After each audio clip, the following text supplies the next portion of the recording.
Hello students, आपका मेरे channel mathematics bye आजाद sir में स्वागत है। और आपने अभी तक मेरे चैनल को सब्सक्राइब नहीं किया है तो चैनल को सब्सक्राइब कर लें, बेल आइकन को प्रेस कर लें। तो बेटा, आज हम आपकी 8वीं क्लास की सामाजिक विज्ञान की वर्कशीट नंबर 36 करने वाले हैं, जो कि 22 फरवरी के। यहाँ से बच्चे अपना नाम लिखेंगे, यहाँ अपने कक्षा अध्यापक का नाम लिखेंगे। कहता रहा, आज हम पढ़ेंगे भूमि का उपयोग और भूमि संरक्षण के बारे में। कहता भूमि सबसे महत्वपूर्ण प्राकृतिक स्रोतों में है, ठीक है, संसाधनों में से एक है। यह पृथ्वी की सतह के कुल क्षेत्रफल का लगभग 30% हिस्सा है। जितनी भी कुल सतह है उसका 30% हिस्सा क्या है? भूमि है। और इस छोटे प्रतिशत के सभी हिस्से रहने योग्य नहीं है। एक छोटा सा हिस्सा 30%, उसका भी सभी हिस्से रहने योग्य नहीं है। दुनिया के जो विभिन्न हिस्सों में आबादी का असमान वितरण मुख्य रूप से भूमि और जलवायु की विभिन्न विशेषताओं के कारण है। कहता है बीहड़, स्थलाकृति, पहाड़ों की खड़ी ढलान, जल जमाव के लिए अति संवेदनशील निचले इलाके, रेगिस्तानी इलाके, घने जंगल वाले इलाके, आमतौर पर कम आबादी वाले या निर्जन हैं। ठीक है, यहाँ पे बिल्कुल आबादी नहीं है, बहुत कम आबादी है।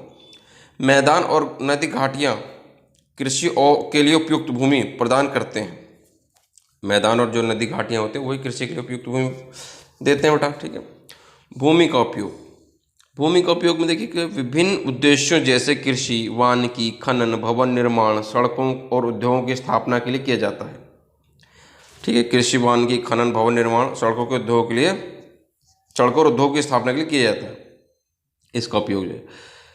इसे आमतौर पर भूमि उपयोग कहा जाता है। भूमि का उपयोग भौतिक कारकों जैसे स्थलाकृति, मिट्टी, जलवायु, खनिज और पानी की उपलब्धता से निर्धारित होता है। जनसंख्या और प्रौद्योगिकी जैसे मानवीय कारक भी भूमि उपयोग पैटर्न के महत्वपूर्ण निर्धारक हैं। भूमि के स्वामित्व के आधार पर निजी भूमि और सामुदायिक भूमि के रूप में वर्गीकृत किया जा सकता है।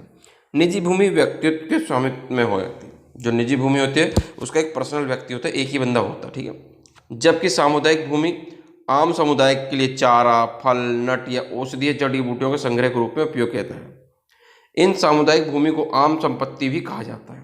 ठीक है, जिसका उपयोग सबके लिए किया जा सकता है, जो कोई भी जिसका उपयोग कर सकता है, जिसका कोई एक मालिक नहीं होता। जो सार्वजनिक भूमि है, कोई भी वहाँ जा सकता है, कोई भी वहाँ आ सकता है। ठीक है, अब देखिए बेटा, भूमि के उपयोग क्या इन्होंने दिए हैं। भूमि के उपयोग कहाँ किया जाता है? भूमि का उपयोग बेटा खनन के लिए, भवनों के निर्माण के लिए, सड़कों के निर्माण के लिए, उद्योगों के लिए, कृषि के लिए, वनों के लिए, इन सब के लिए भूमि हमें चाहिए। ठीक है, के लिए किया जाता है।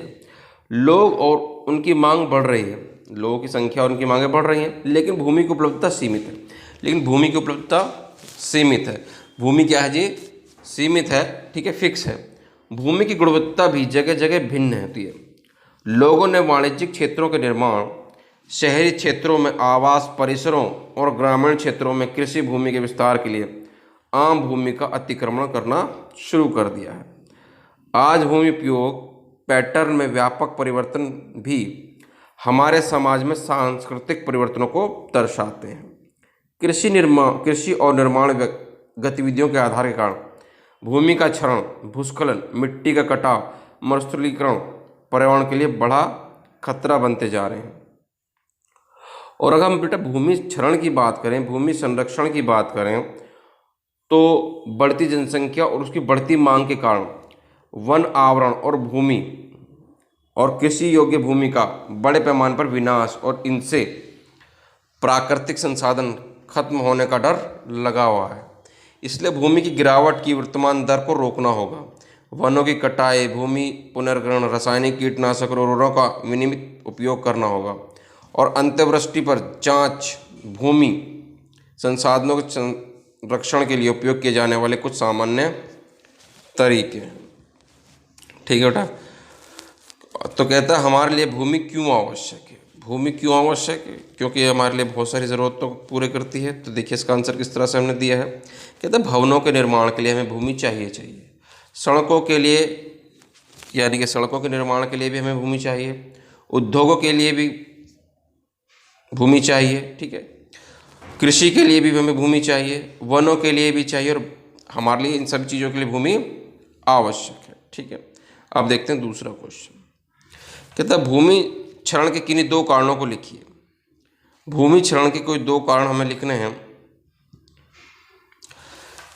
वनों की कटाई, भूमि पुनर्ग्रहण, ठीक है जी, रासायनिक कीटनाशकों का उपयोग, ये सब क्या है, भूमि क्षरण के कारण। इससे भूमि क्या हो रही है, नष्ट हो रही है, समाप्त हो रही है, खत्म हो रही है, या उसकी गुणवत्ता पे असर आ रहा है। अब देखिए तीसरा क्वेश्चन, कहता है भूमि क्षरण से बचाव के क्या तरीके हैं, कि भूमि क्षरण से हम किस तरह से बचा सकते हैं, भूमि को नष्ट होने से, खराब होने से किस तरह से बचा सकता है। तो इसका आंसर देखिए बेटा, कहता है वनों की कटाई कम करनी चाहिए हमें, और ज़्यादा से ज़्यादा क्या कर लगाना चाहिए, पेड़ लगाना चाहिए, जिससे मिट्टी की गुणवत्ता बढ़ेगी।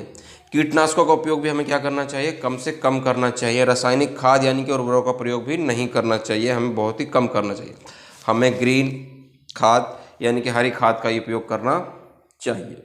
इस तरह से आपकी वर्कशीट पूरी होगी। उम्मीद करते हैं आपको समझ में आ गई। वीडियो पसंद आई तो वीडियो को लाइक करना, शेयर करना और कमेंट करना, और आपने अभी तक हमारे चैनल को सब्सक्राइब नहीं किया तो चैनल को सब्सक्राइब करें, बेल आइकन को प्रेस करें। मिलते हैं आपसे अगली वीडियो।